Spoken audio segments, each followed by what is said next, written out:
啊，哎，这要爬完这个楼梯啊，才要开始和骨头黑某啊。嘿啊，以前民凤的学生啊，每天都行这条骨头到斯坦去上课呢。哎呦，那这样他懂意思啊？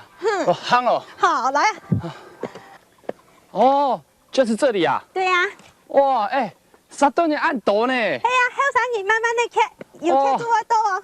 这不需要爬到什么时候啊？哎，不过很甜哎。对呀。这还需要有一点体力才行哦。对呀，但是你去上来都会看到安江的风景啊，不是从边去日本哦，看到樱花哦。哦，哎，这还真的可以想象得出来哦。对呀，对呀。哦。哎，你让我想到来呀，比。啊，哎呀，我跟你讲啊，让他很多客家人啊，唔讲客家话啊。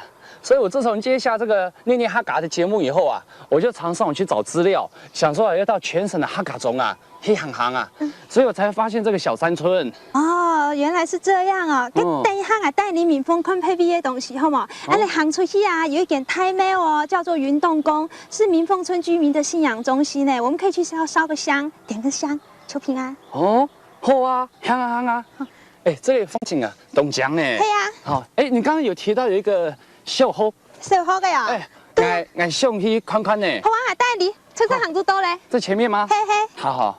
昌明。哎。小河的多嘞这片。哎，小河呢？哎，怎么会停暗斗茶啊？变停车场嘞。停茶场啊？怎么变停车场啊？我们唔知啊，我想可能大家都搬出去，没有人在这里念啊。来这边拜拜的人太多了，所以就车子停这边就变停茶场。跟你说哦，民凤村有一个清有名的叫茶米曲卵哦，茶叶曲蛋，你吃过没？我没有哎。带你去吃。这里有吗？当然，好吃的不得了。太棒了！走。所以啊，爱好客家话，吃好东西，看好风景啊。很赞吗？哎，走吧。走。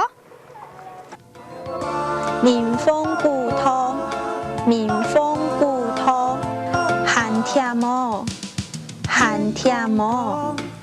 风景当江，风景当江，小學，停茶場，停茶場，茶米玉來，茶米玉來。